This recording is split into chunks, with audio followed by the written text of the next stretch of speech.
talk about trailside repair. So I want to know first, if each of you could tell me what kind of bike you have, so like maybe make and model if you know, and whether or not, I would like to know your make and your model of your bike, what your drivetrain looks like, if you know, how many speeds you have on the front and the back, and then also if you are running tubes or tubeless. So go ahead and let me know what you got. I have a hardtail. It's a Scott Contessa scale, 1x12 tubeless. Perfect. Okay, so go ahead, Diane. I have a Gary Fisher hardtail. I'm trying to remember the model. That doesn't matter. That's really not as important. So, and of course, it has tubes. Okay, and how many gears do you have? Lot. I don't remember. That's okay. So you have like multiple in front and then some in back? Okay. Yeah, No, it's not a big deal. Yeah, okay. 27, 21, I don't know, something like that. Okay, so it's like a 3-by system. Cool. So. What do you have, Stephanie? So I've got an Orbea. I also don't know the specific model. And tubeless tires, hardtail, 2x like 6, something like that, 5, 7. I don't know. Okay. I don't know how many are in the back either, Diane. Okay, so here's your, is that everybody that's on the call right now? Yeah. Okay, so here's your chore. You ever got a pen and paper? Yeah. And Rachel, you already know this, so you're good. I want you to go figure out what make and model of bike you have, okay? And then I want you to figure out how many gears are on the front and how many gears are on the back. You know, how many chain rings. So I don't know if y'all can see this. Tell me if you can see it or not. You see me pointing to this thing here? Yep. Okay, so this is a 1x12. I have 12 gears back here. I have 1 here. So some of you are going to have 1x12s like Rachel has and I have, or you're going to have 2 gears in the front and like 7 to 11 in the back, or you'll have 3 gears in the front and, you know, so many in the back. So go figure out that. These are just important things to know about your bike. And then you're also going to figure out if you have tubes or not, which is important to know. But the reason that you want to know how many gears you have in the back, which is really the most important, it's either going to be, it's probably not going to be a 5 or 6 speed. You all probably have 7, 8, 9, 10. Hi, Sarah. Hi. We're talking about how many gears are on our bikes. Do you know what your, can you tell me a little about your bike, like who makes your bike and how many gears you have and whether or not you have tubes? I have a Specialized, I think it's a Mica. Cool. And like a 21. Okay. You've got okay. Are you guys getting my feed clearly? Yeah, you're good. Sarah's is a little iffy. I think she's saying she's got a 3x7. Yeah, I think that's right too. Okay.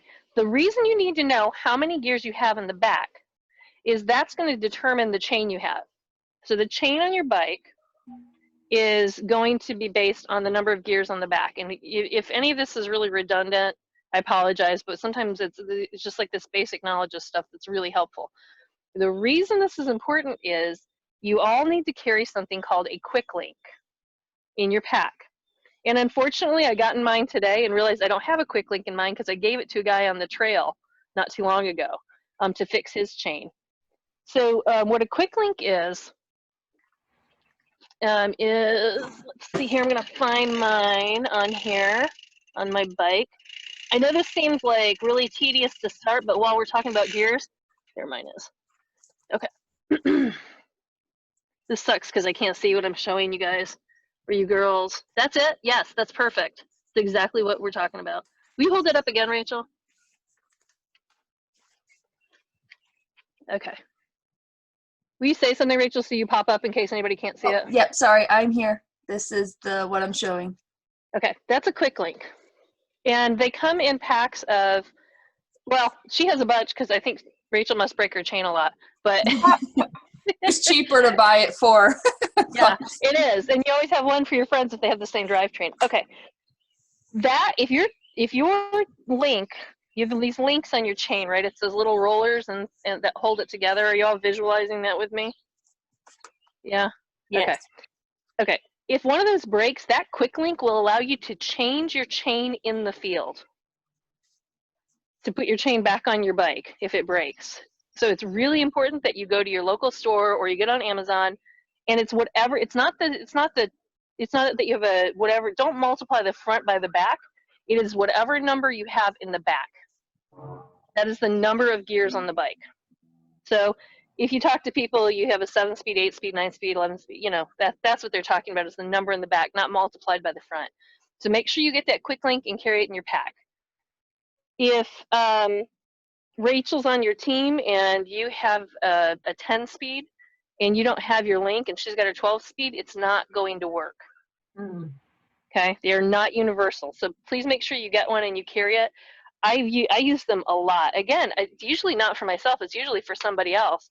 I tend to carry a couple of different ones with me because of the kids' mountain bike team. So I usually carry anything from like an 8-speed to a 12-speed with me. And they're so tiny. They're really tiny that it's not a big deal to carry them. So if you know, make sure you guys have that conversation as a team that everybody has that quick link because they're going to need it. It's universal between chain brands? Yes. Okay. Well, no, sorry, no. That's a really good question. No. Because I read my chain on the side. Yeah. I never thought about it until the Stephanie led the what to pack for adventure racing. So I bought it, but I looked on the side of my chain, and then so here's some. Hi, Katie. Hello. Did y'all just get that namaste vibe when Katie slips into the picture? Yes. Everything just gets like centered. Hi. Hi. Okay, so that's a really good point, Rachel, is if you have a Shimano chain or a SRAM chain or a KMC chain, these are all chain brands. It's like Band-Aid, right? It's a brand of you know, what are they called? Adhesive first aid bandages? Anyway, I don't know if they're called Band-Aids. So you've got to get the link from your manufacturer. Almost every bike store has different ones. The thing about Shimano chains, and you can, if you have a Shimano drivetrain, like you've got, you know, Shimano cranks and your cassette and all that, you can run a SRAM chain on it. I highly recommend everybody put a SRAM chain on their bike. And the reason for that is Shimano doesn't make a quick link. They make pins. And the pins are the tiny little things that you drive in and drive out that hold those rollers in. And carrying one of those little pins, if you drop that, you probably never find it. And they're kind of a pain to use. So, you know, if you have a Shimano chain and it's new and it doesn't need to be replaced, make sure you get a pin. It's going to be the same thing. It's going to be for an 8-speed or a 9-speed or a 10-speed. And if it's time to get your chain replaced, just ask them to put a SRAM chain on it. And then also buy the quick link at the same time, okay? So let's talk really basic tools that you're gonna need for trail repair. I will show you what mine are in. I carry it in my bag. This is what my pack looks like. This is my tool pack. And it's just a roll, and it opens really easy, and it unrolls. I don't know if you can see, it's got different pockets and stuff on it. If I'm going to a trail where I'm going to be really far out, where I'm taking a trip with my bike, I will also carry a derailleur cable, which is also known as a shifter cable. And then I'll also carry, well, I don't anymore because I have hydraulic brakes, but you have like rim brakes or cable actuated, disc brakes. Make sure you carry a spare cable for your brakes. So figure out if you have brakes that are actuated by a cable, whether they're whether they're rim or disc, that you carry a spare cable. Because if it breaks, it's a really easy fix. I say that, but if you've not done it, it might not be quite so easy, right? But these are things I carry because they're light, they don't weigh anything, and probably in an emergency, you can figure it out. If you have hydraulic brakes and something happens to your brakes on the trail, and you're going to have hydraulic fluid everywhere, right? And you'll know it. there's nothing you can do. You're done. Like, you're going to have whatever brake is still working, the front of the rear and the other one, you're just not going to be able to repair. But the chances of that happening, the chances of cables breaking in general are slim to none. But I usually carry a spare shifter cable, because if that breaks, and it probably won't, it's a really simple thing, and it's a piece of cable. And cable is a really handy thing to have. It cuts things and all kinds of stuff. So just as, you know, it can get kind of noisy here, sorry. So things that I tend to carry with me are going to be, for replacement, are going to be that quick link. And then if I'm traveling a long way, I will carry cables. Now, basic tools. I carry, this is the tool I carry. It is the Crank Brothers tool. It's magnetic, so it just pulls out like this. And I don't know if you can see this. This is a chain breaker that's in here, and it works with 12-speed. If you have a 12-speed, you need to check and make sure that the chain breaker tool you have works with a 12-speed. You may need to get a new chain breaker tool. So, ladies, if you're in the backcountry and your chain breaks and you're like, I have this awesome quick link. If you don't have a chain breaker tool, that quick link's not going to matter.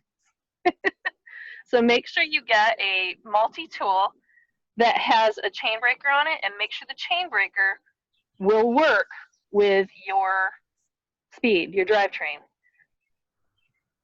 You may or may not be wondering, why is this such a big deal? It's the width of the chain that changes as the speed changes, especially on 11 and 12 speed. So that's why they're not universal. And we could go into more of that, but I'm sure you don't want to.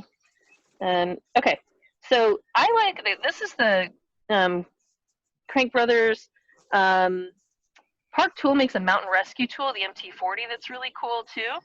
So kind of whatever you decide to use. I like this because it's really light and compact. And it's got an 8mm on it, which is important. These work for pedals. For some pedals are 8 or 6. It's got a flat head on it. It's got a Phillips head. And then it has all of my basic hex tools on it, you know, my basic hex sizes. So go check your, you know, really important after you get done with this, go check your pack, see what tool you have, and if you like it, and, you know, if not, time to replace it and get yourself a new one. But this is really tiny. Even if I don't want to carry my pack with me, I can throw this in my pocket, and it's not a big deal. The other thing that I carry. So I have a question. Yeah. About the chain breaker tool. If your multi-tool kit thing is not brand new, does it tell you on the end where the chain breaker tool is what size it fits? No, you'd need to go look it up. And chances are if it's older, it's probably not going to work with a 12-speed. They didn't start making those really commonly until like 2 years ago or so. So most chain breaker tools, they just weren't working. Even like fairly new ones were only working with 11-speed. Hi, kiddo. I have a puppy dog out here. You can just tie it on your chain too, Diane. You can just take the tool and put it on your chain and see if it won't. Right, it won't fit. There's this little slot here, and it won't fit in there if it doesn't work. But you can look it up. Are you going to show us how to use the chain tool? No, and I'll tell you why. It is I have to have a chain brake, and I don't want to do that on my bike because it's a pain in the butt. And that is something we can do on another call, because I would very much like for you to all go to your local, if you want to do that, we can do this like anytime. I would like for you to maybe do this, go to your local store or call your local bike store and say, hey, next time you guys get a chain, save it for me. I know it's the middle of COVID, go pick it up in a plastic bag and throw brake cleaner or bike chain cleaner all over it, clean it off, that'll kill everything. And then we can sit down in a call with this, like, you know what I mean, and just break chains and drive pins back in. It is a little more of a complicated, have you done it on trail, Rachel? Not on trail. Okay. But it's not super complicated, but there's a little more to changing your chain than we can cover in this session, because you have to know how many. Katie were with us when Marcy's chain broke during a ride, and yeah, it broke twice. and we did this, and we did not have a quick link. So we did it without a quick link. We did it the old fashioned way. Nice. So they knew how It complicated. was like 8 degrees. It Yep. was like And 8 that's what- degrees outside. Wow. Yeah, and that's why it breaks again, and like it's. So I would very much, if you all would like to do that, we could do two other sessions that would be really worthwhile. One would be patching a tire, or tube. I mean, not tire, a tube. We could also boot a tire at the same time, and then we could also, at the same time we did tube patch, we could also do. Man, my brain has quit working today. Plugging a tire. Because it's really hard. I kind of want today to just go over what it looks like and kind of what you need and talk about what can happen. And then it's easier just if we break it down. And I don't mind doing that if y'all don't mind doing that. It's really important to get your hands on it and do it. But this is what happens during these sessions is it's like we have so much to cover. We just can't individually go into all of those. Yeah, no, that sounds good. I would say call your local bike stores. Let's stock up. Ask them to save an old tube or two that you can patch, and a chain. And you don't need a whole chain. You can just have a link, a couple links to play with, driving pins in and out. If you want to do that, I would love to do that. That'd be awesome. Sorry I'm not local for you all. I've got tons of that stuff from my program. I oversee our bike and ski co-op, so I've just got all that stuff. Yeah. Local bike stores have all of it too, as long as you just give them a heads up. Yeah. Oh, by the way, tell them you don't need 30 of them. Just tell them you need like one. Otherwise, it's like, here's your bucket of crap. Oh, yeah, they'll offload for sure. Yeah. Because one of the things we have to talk about too is the way that chains are routed through, I don't know if y'all can see that, but the way that chains get routed through your bike is really important, and understanding that. So that's a time where like I probably need an assistant to hold the camera and we can like go through that. So Stephanie, let's see if we can do a chain repair and then a tube patch / tire plug. What I think would be really good. Sounds good. That, or I can just do a video if you all want. I can make a video. I think can it's turn that great out. for people to go through with you, and then It is, because it's really important questions, to and do they it. get some muscle memory there. Totally agree, 100%. I'm realizing that my kit is missing as we're talking about this. I just had, are any of you in Mountain Biking Ladies? Are you on that group? No. If you're not in that group, get on that group. It's Liz Koch's Yeah, group. I'm on It's it. awesome. Oh, yeah, yeah. Shannon Powell put out a thing the other day on what you should have in your kit. I was like, yeah, I need to go through mine because I kind of, go through it by the season. I realized my freaking plug kit's missing. I hope I don't have any flats this weekend. Okay, so I carry a multi-tool, and then I always carry a tire lever with me, one or two usually, and I wrap mine in duct tape because duct tape, right, or Gorilla Tape. So make sure you have one or two tire levers with you, because if you break it, there is nothing that replaces a tire lever. And you've got to have this to get your tire off if you have to change your tube. So make sure that you carry one or two tire levers. They're, and they'll snap together. So you can carry two, and then, they're pretty easy. I do have in my kit, I usually carry my flat plug kit, which I can't find right now, which is used for tubeless, to fix holes in tubeless. And then I also carry, this is a valve core remover tool if you have tubeless. They come in a couple, Park Tool makes this one. They come in a couple different variations. If you have a tubeless, you may want to carry something like this with you on trail.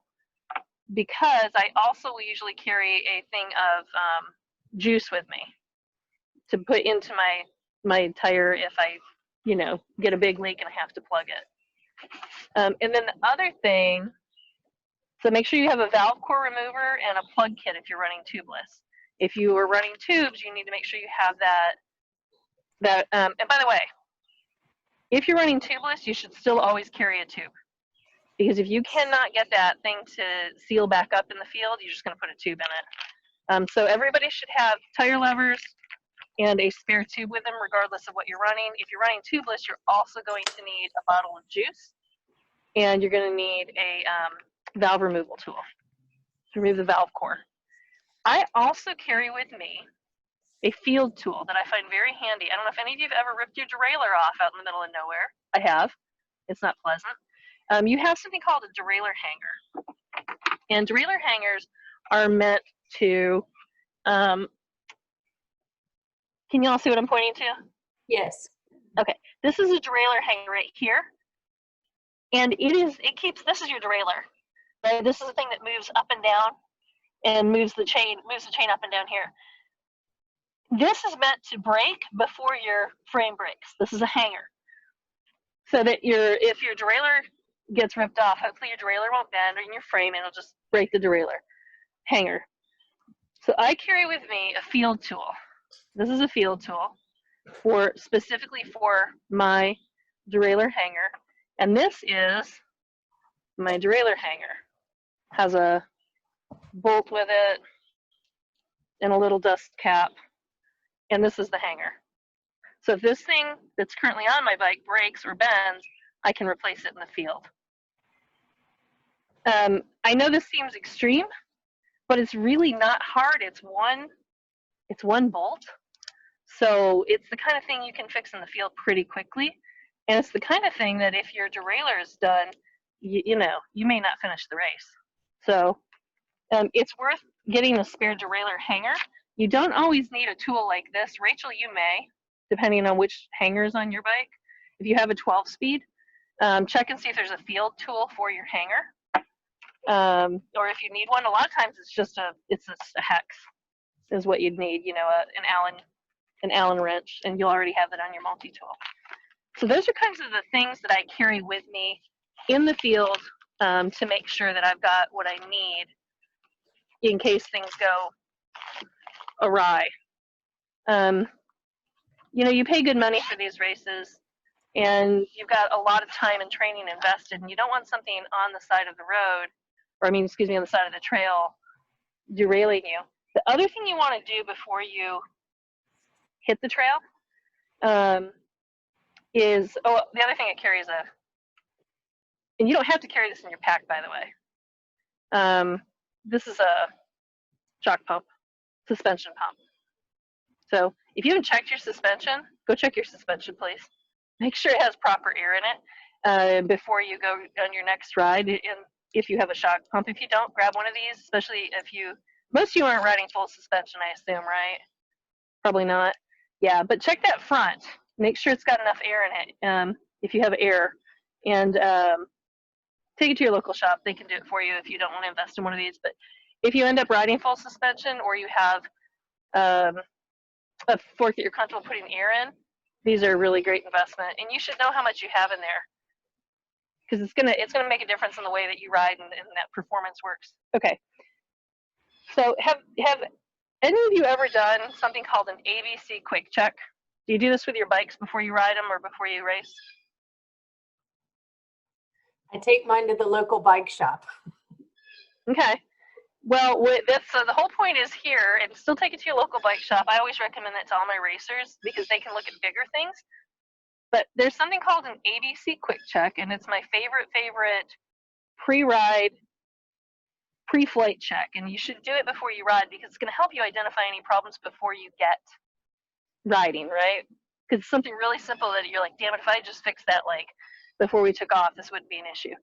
So I was going to go over that with you today because that's part of trailside repair, is identifying things before you get out there, right? The idea is that we want to get out there and not have a problem, and then if we do have a problem, having the proper tools to do that. But I'm going to work from the assumption that a lot of you may not be as familiar with your bike anatomy as others, and that's really where trailside repair starts, is understanding the anatomy of your bicycle. So are you all down for that? You want to go over that real quick? Mm-hmm. Okay. Let me see if I can get this camera. I'm going to do a little something here so you guys can see. I need a cameraman or woman to help me. Okay. So all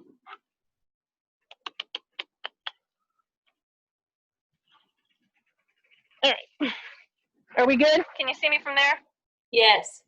Okay. Can you see the bike? Only the top part. Yeah. Yeah, let me tip the camera down. Yeah. I do need assistance. Oh. Tripods are really handy till they're not. Okay. My screen's so small I can't even see me, so I don't even know what you are seeing. Right Can there. we see Whoa. bikes? Whoa. Okay, and you can hear me, right? Yep, that's great. Okay. So, this is the side that your chain is on is your drive train side. This is your drive train. The crank, the pedal, the chain ring or rings. This is your cassette back here. This is your derailleur, your rear derailleur. If you have more than one ring up here, you're going to have a front derailleur here.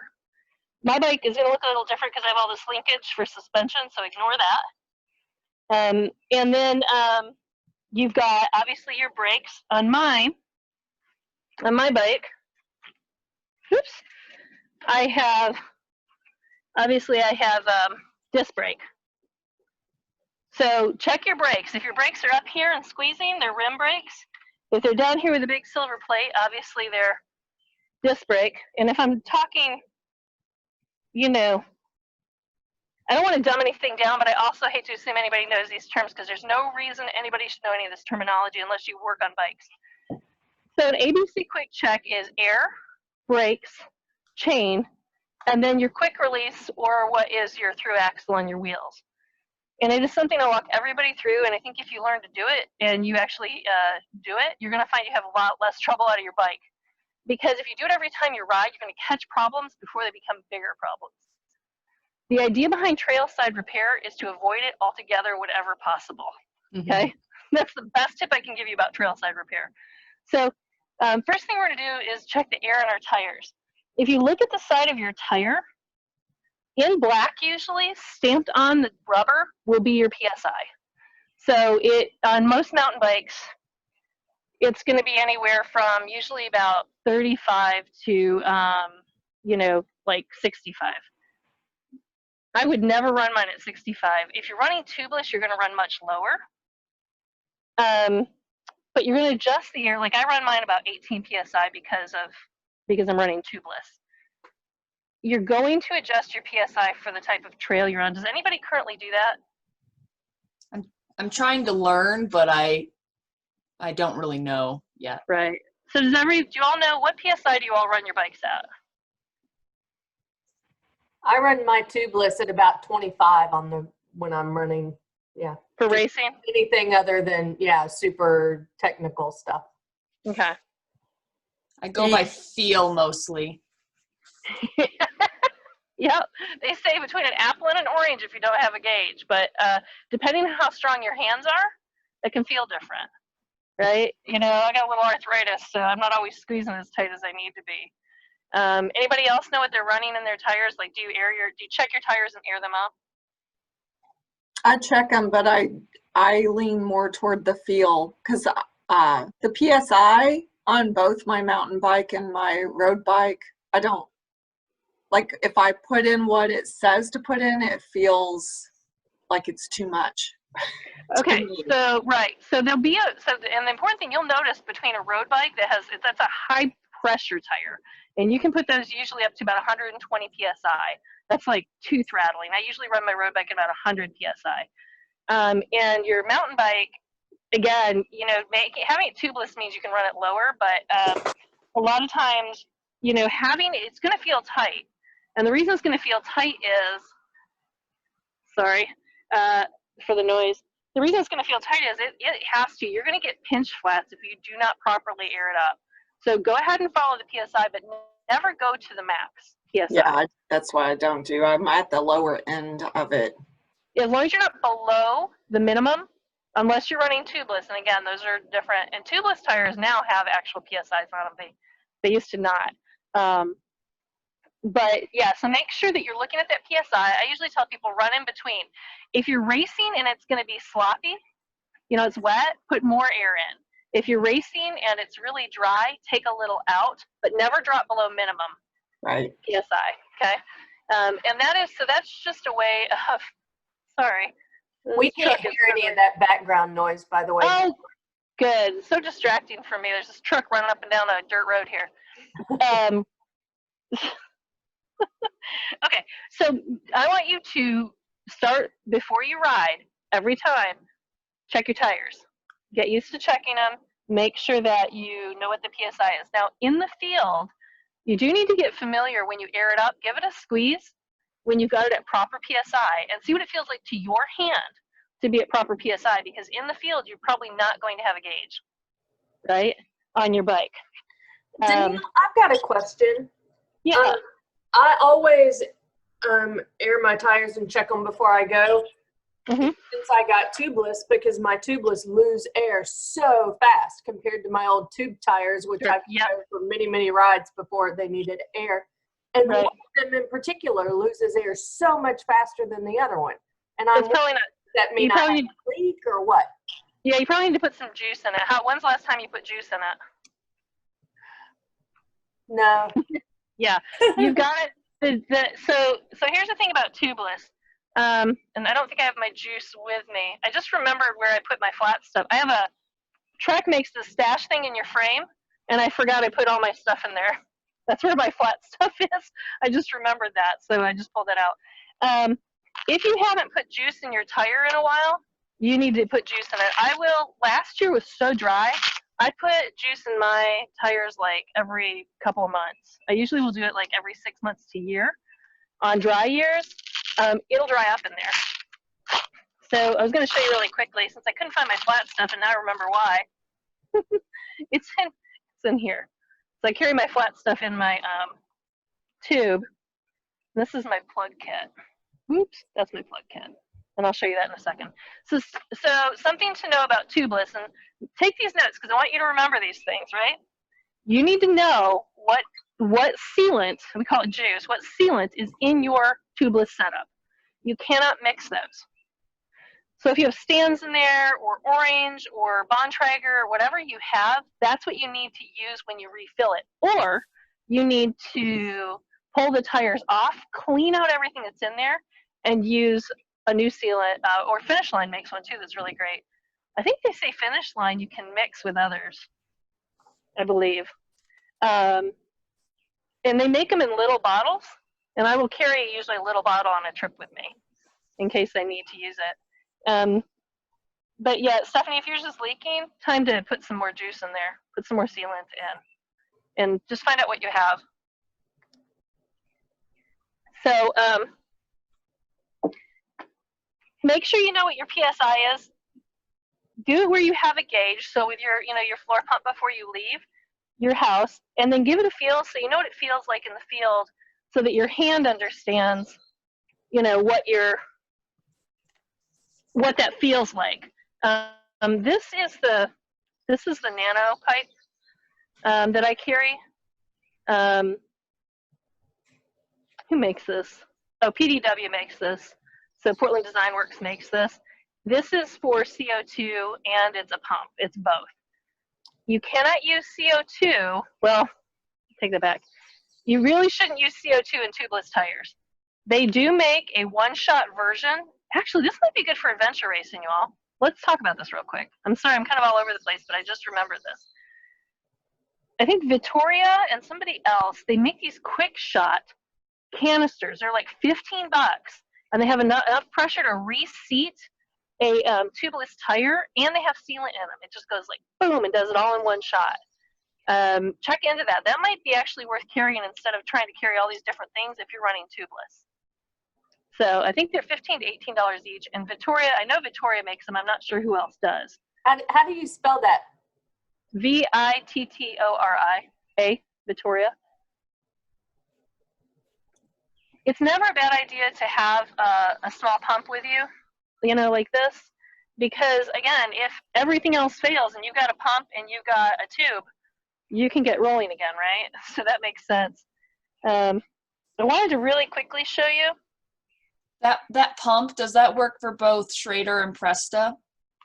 Yes. Yes. Everything I carry usually works for both. And again, it's because I've got usually the kids. I don't like to carry extra stuff for, different stuff for the kids team. So yeah, mine does both.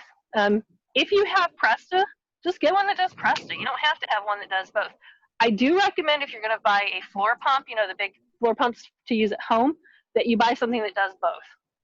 And that way it's handy. If you're the team member carrying the single pump for the whole team, you need to make sure that if your team members have something different, that you have both. Yep, and you know, it doesn't hurt to invest in one that has both. They can be a little more expensive, but you know, cycling's the kind of thing you're going to do for a very long time, and those valves aren't going to change. So But here's double another checking question. that the rim, I've raced with someone before that when they had a tube requirement, they just went and bought a tube and they didn't know to check if their bike was Presta smaller hole versus Schrader, and so they had a Presta rim and they bought a Schrader It won't work. tube and it wouldn't. So Okay, kind of thinking that as well. Put that on your list then of things you're going to go identify on your bike. I want you to figure out if you have a Presta valve or a Schrader valve. So we call them innies and outies, right? Schrader valves are like the ones in your car, right? The ones in your car where the valve sits down inside. Presta valves are the pointy ones that you have a little lock on them that you have to open. Is everybody familiar with the difference in those valves? Do y'all know that? Yeah. Anybody have any questions about how to open a Presta valve or how that works? I know how to open it, but I do have a question. So we've got a pump that, a hand pump that is for both. And this has been typical. I've bought so many pumps in my life, hand pumps. It's unbelievable. It's kind of like the mousetrap. You're constantly looking for the better hand pump. And so the latest one I've got is actually fairly new and was not cheap. And we went to use it. I went to use it on my Orbea a couple of weeks ago, which has Prestas. And it was not working. And I figured out that the problem was that how they usually convert those from Schrader to Presta, they end up having just like that little like rubber rim that goes down in there that will hold your Presta valve tight. Flip it around. Yeah. Any tips? I thought, okay, maybe I could like put some duct tape around in there. Are there any good fixes for that? Because I'm like, this pump is trash. So no, it's possible that, can you all still hear me okay? Because there's a bulldozer like right behind me. Okay. It is possible. So you have got to get to know your pump. It is really important that you read the directions.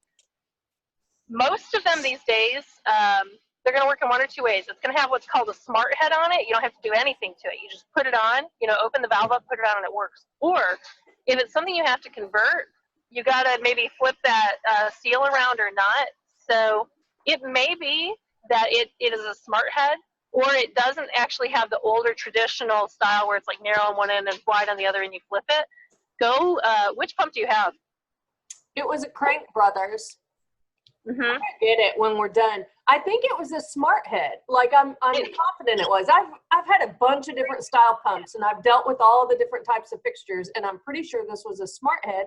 But what happened is the little insert that would make it hug the Presta valve. Right. And so so it came out. I use it on my bike. Yeah, I think that little sleeve part that would hug the Presta valve is missing.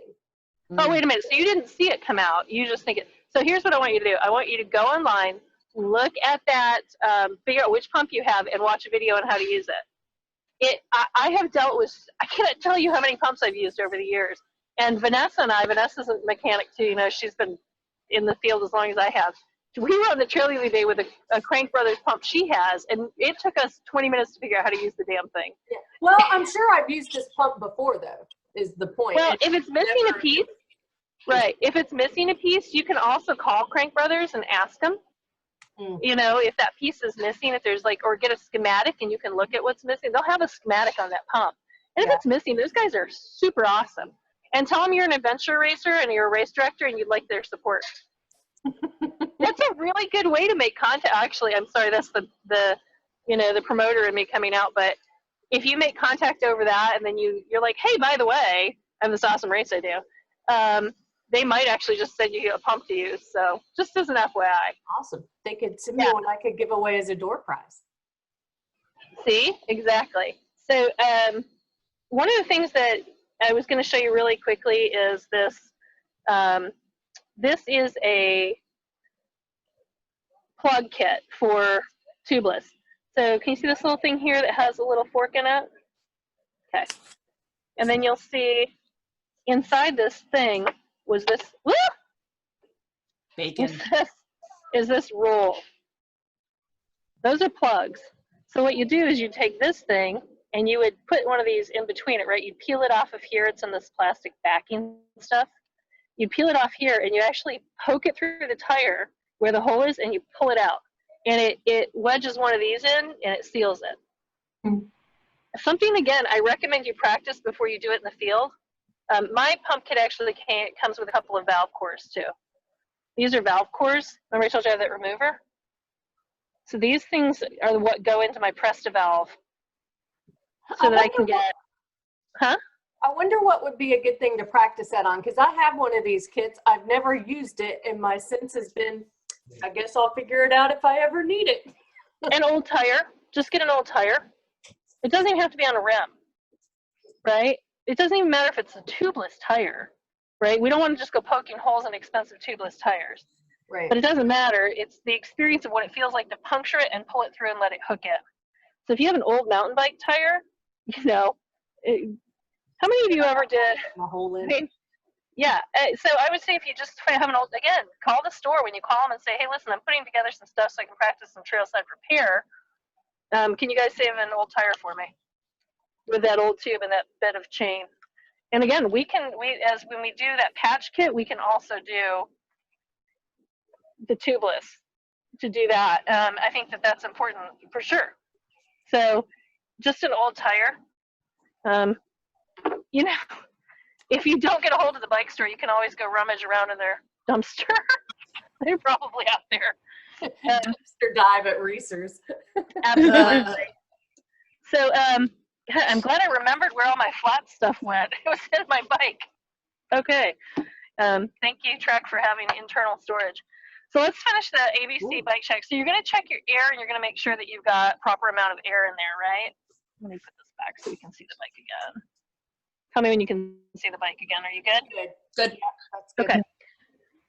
So then you're going to check your brakes. And the best way to check your brakes is to, oops. I always tell, we do this before clinics if you've ever taken a clinic with me or Liz.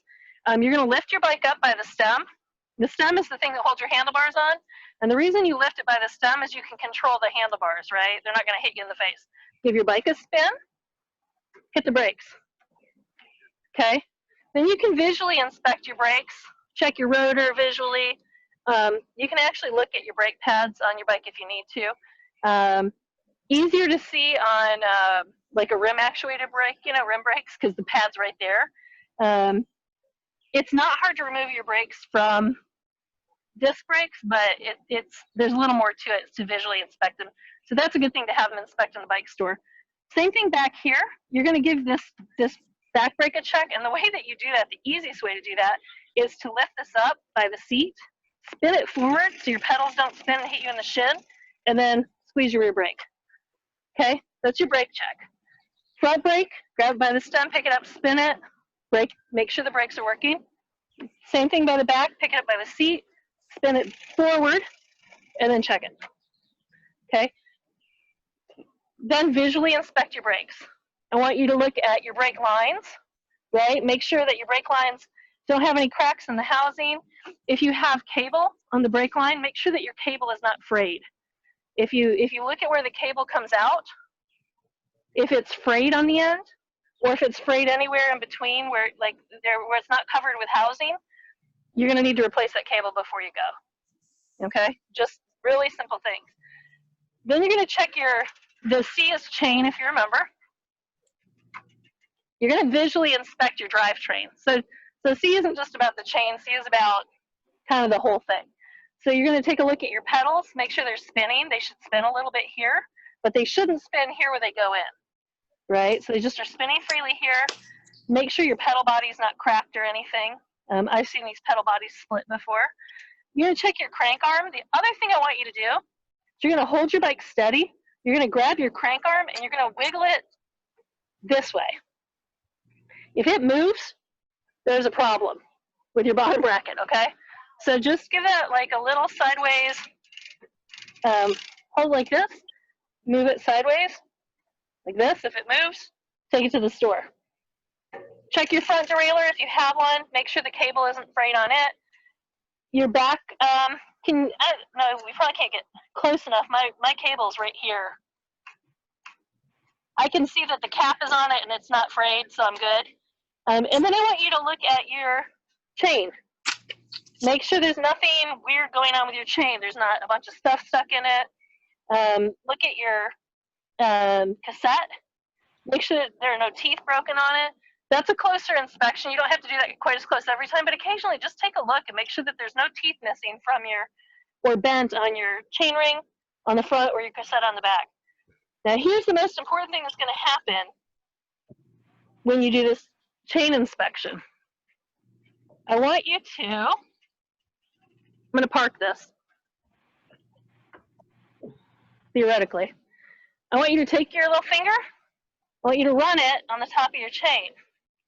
And then I want you to, can you see that? Yeah. Okay, my chain's dirty, right? And I just cleaned it. But, I mean, you can't see it from here. You need to check your chain and you need to clean your chain. And you need to do that more frequently than not. So I take a lint-free rag, you know the red shop rags that are lint-free? Is everybody familiar with like what a lint-free rag looks like? Don't use paper towel. Don't use old like towels. You want lint-free. I will take that. I will cup it underneath my chain, and I will just run my pedals backwards so my chain feeds through it, and it allows me to just take the dirt off of it. And then I'll take lubricant, and I'll lubricate the chain. So something that's really important about chains is, tell me when you all can see my chain. Can you see it okay? Yes. Okay. These are your rollers on top. This is the side of the chain. It's your rollers you need to lubricate up here. So when you put your lubricant on, they need to go on top here. You don't need to worry about the underside. You don't need to worry about the sides. You just want to lubricate the top. It'll roll in on those rollers. And the way that I do that is I'll park my bike somewhere that I can pedal backwards. Can you see that chain turning? Let me move it a little more. Then I can just hold my lubricant here, pedal it backwards, and I'll put one on top. I will usually start where my master link is. I'll identify it. And then I'll just, that way I know I've got the whole thing when I come back around and I see that, okay? That's like my super anal lube job. That sounds really bad, doesn't it?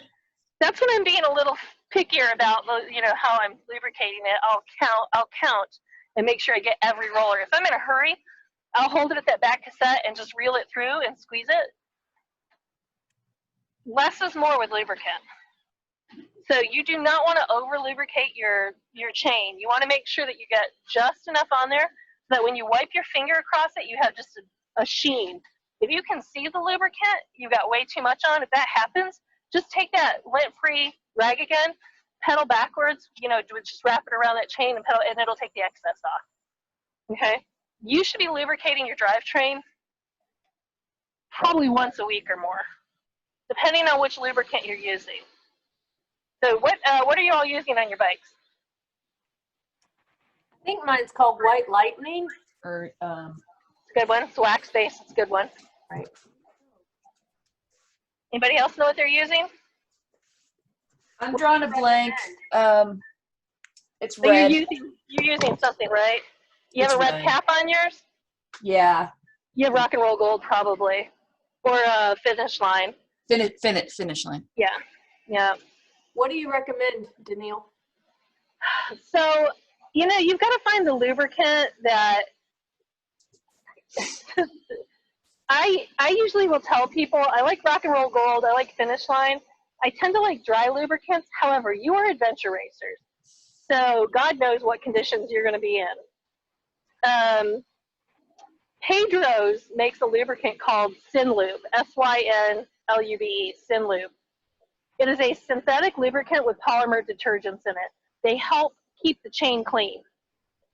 So that is what I would recommend. If I don't use that, that's what I recommend for my commuters and my adventure racers. I actually use a product called Demon-Tech. I like Demon-Tech. It lasts a long time. And then Rock and Roll Gold is one of my favorites. It's a wax-based. If you have a wax-based lubricant, can you all still hear me okay? Yes. Okay.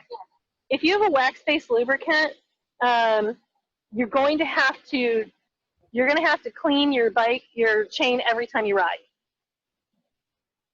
Wax-based lubricants are the best, but that is just the way they are. Road people tend to use those a lot because they come into less contact with dirt, or very fastidious mountain bikers use them. I really like Demont. So why am I using it? I don't know. I'm not sure. You didn't know any better. Yeah, but all those lubricants that you're using are good lubricants, but Sin Lube is one of those lubes. It is for all conditions, and it works really well in wet, grimy, crappy stuff because it has those polymer detergents in it. Where wax-based lubricants are the superior lubricant, but they tend to pick up more dirt. And you're saying Sin Lube, S is in Stephanie. S-Y-N, yeah, S is in Stephanie. Yep. Like synthetic. So, yep.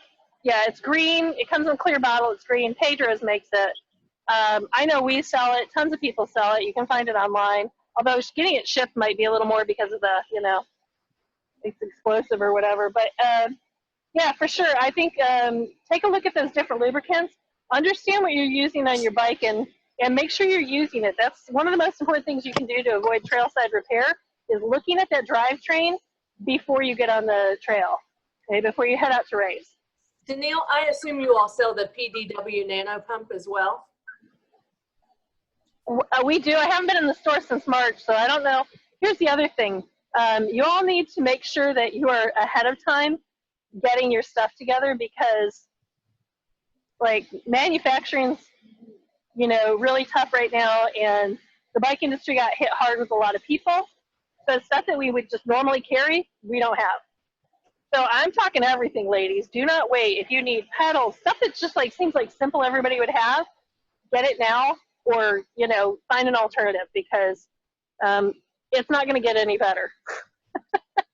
Is lubricant similar to sealant in where they should not mix? If I were to use, Finish Line for my day-to-day Right. stuff and then for a race, should I, is that would I really clean it off to then apply the new lubricant or? No, the deal with sealants is that because they seal things in a certain way with certain chemicals, they don't always interact. If you have one in, the other one may come up against it and not be able to interact with it, right? Because it's this chemical reaction thing. Lubricants aren't that way. So no, yeah, good question. You're totally okay. I recommend buying degreaser and using degreaser on your drivetrain occasionally. And by the way, if you get really good with your chain, you can remove your chain, take it off, use an old water bottle, put degreaser in it, put your chain in it, and shake it up, and you'll have the world's cleanest chain. So if you get really good at running, putting chains on and off your bike, that's something you can do once or twice a year. That's an awfully handy thing to know how to do, let me tell you. If you've never, go ahead. I wanted to ask you, I was getting a couple months back kind of giddy and gear stuff, and I came across KMC has these tire levers that, yes, I don't know if you've used that but I'm that seems super handy.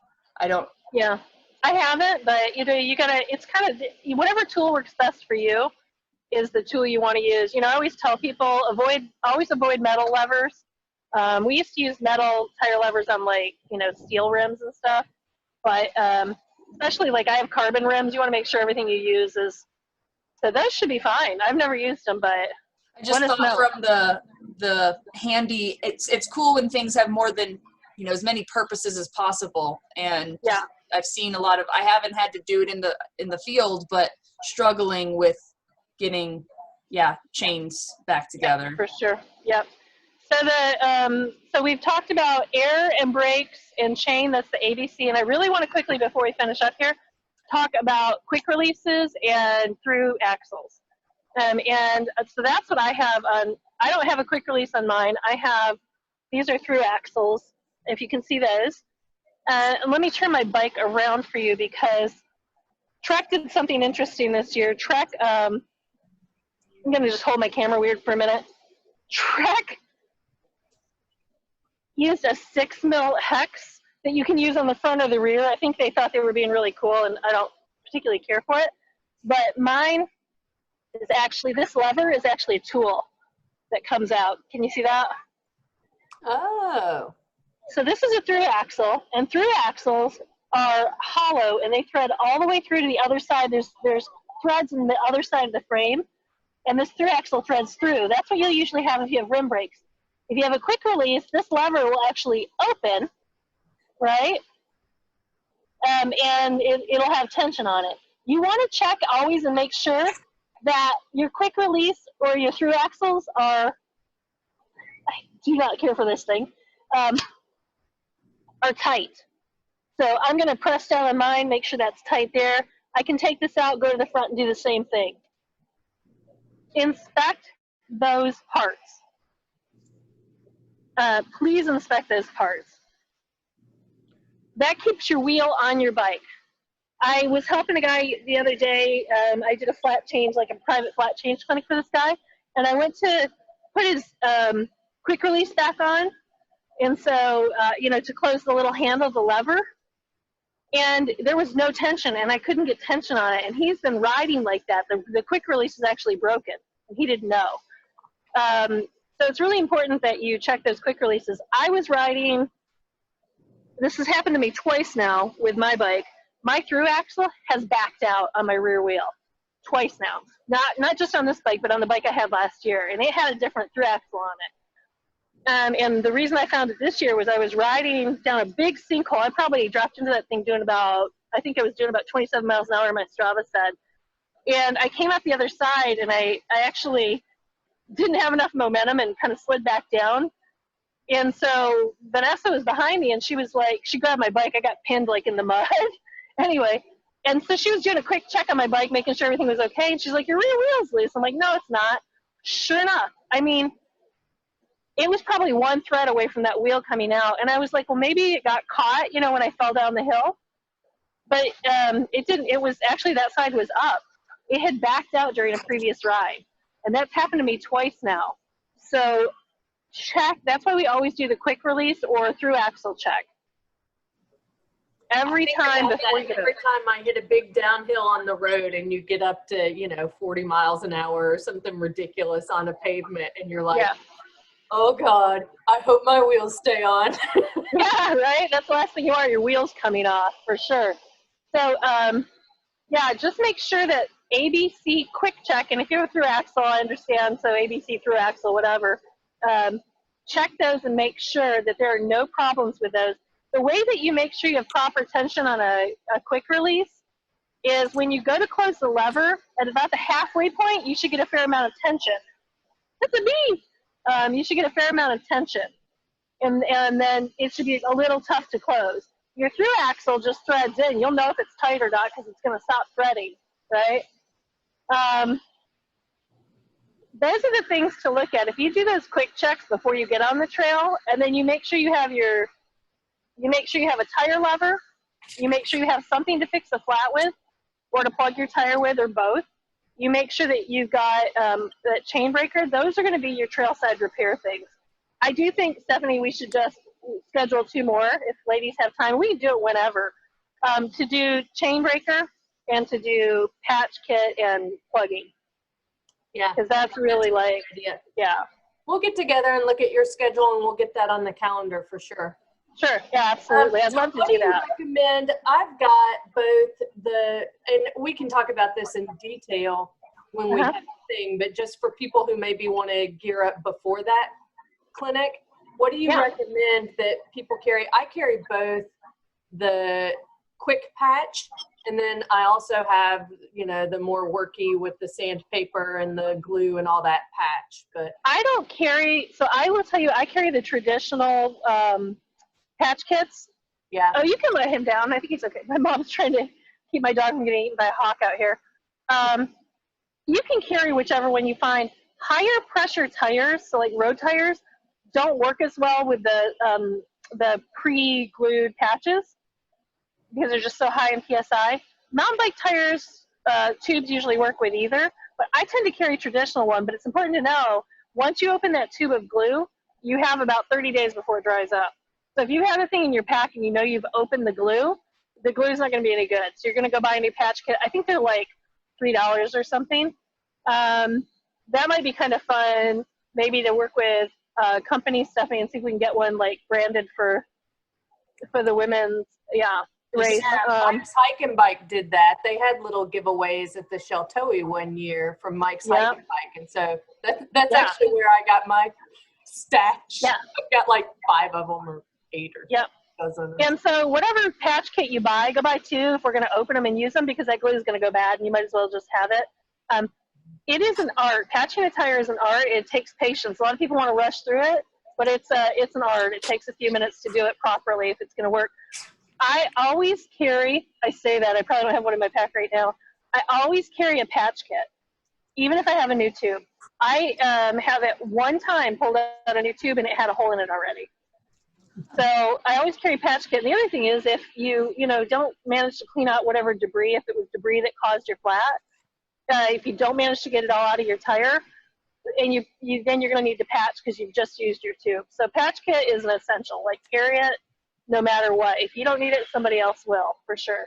And the other thing I was going to tell you all is, just for your basic riding, go join the it's called Women's Mountain Biking, or Ladies Mountain Biking. Yeah, Ladies Mountain Biking, I think.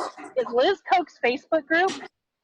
Shanna Powell just put up a picture of what she carries in her pack, like her riding pack, and it was awesome.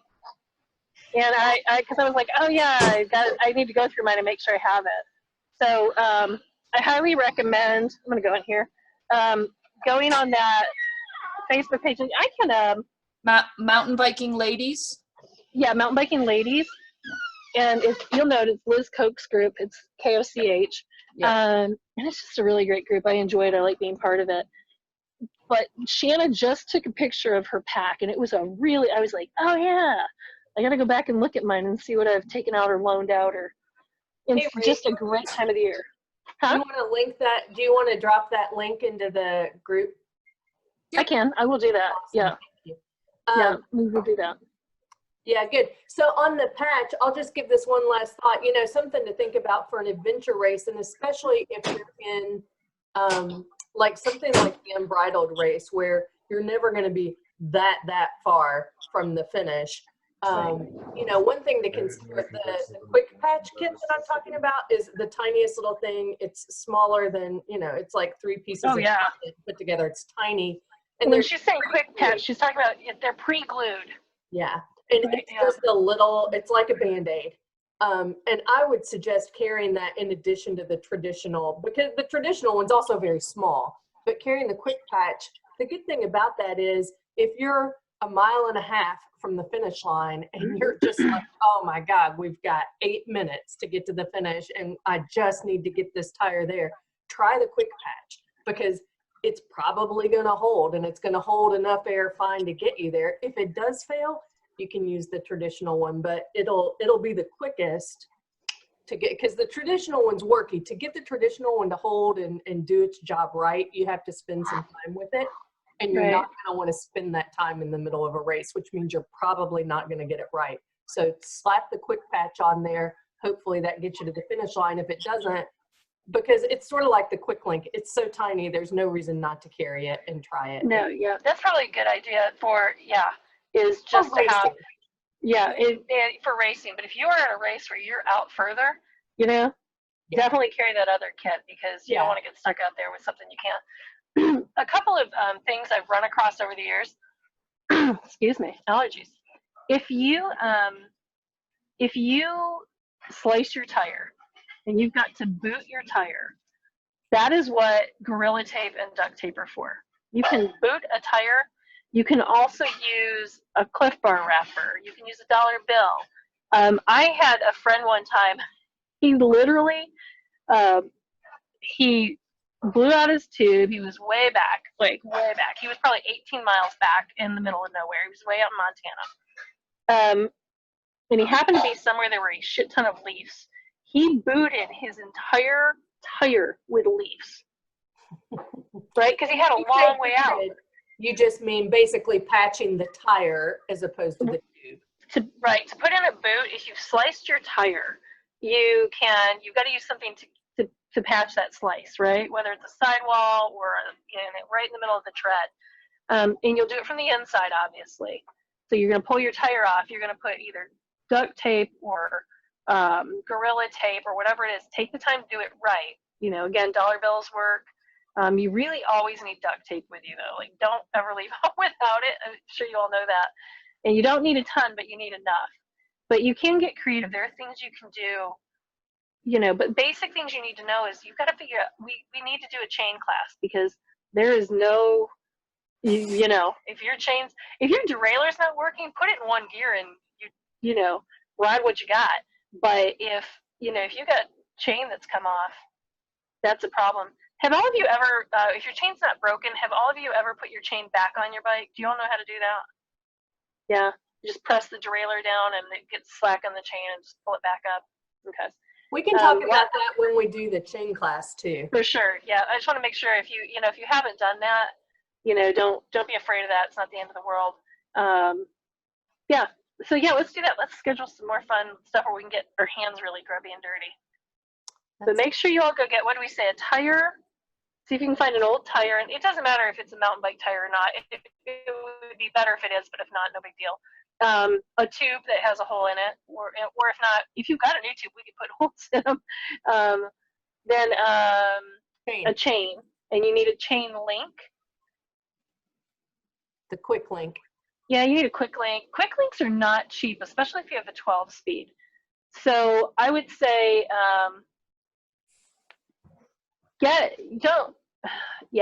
what we're going to do is play with, let me think about this. Sorry, girls, I'm thinking pretty hard here.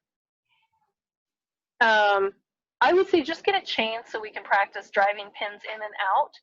And the quick link, we can talk about how to use that. We don't have to use it, because once you use it, it's kind of in there. You can break it, but you have to have pliers to break it and get it back out. And I don't want to waste a quick link,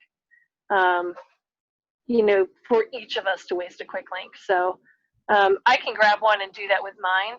Plus, who knows what speed chain the bike shop's going to give you. So I'll get one to waste so I can show you how it actually works. And then, but make sure you get your quick link for your chain so you have it with you, okay? Cool. Good. All right. Any questions? So much fun. Anybody? Nope. Okay, this was awesome, Danielle. Thank you so much. Thank you, Danielle. Of course. Love it. So I can't wait to work with you girls on some deeper, more detailed stuff, Sounds great. I can't wait to get out on the trails with everybody. I know. Yay! Yay. Yeah, it's going to be good. All right. Enjoy your weekends. All right. Bye, everybody. Bye-bye. You too. Bye. Bye. Bye.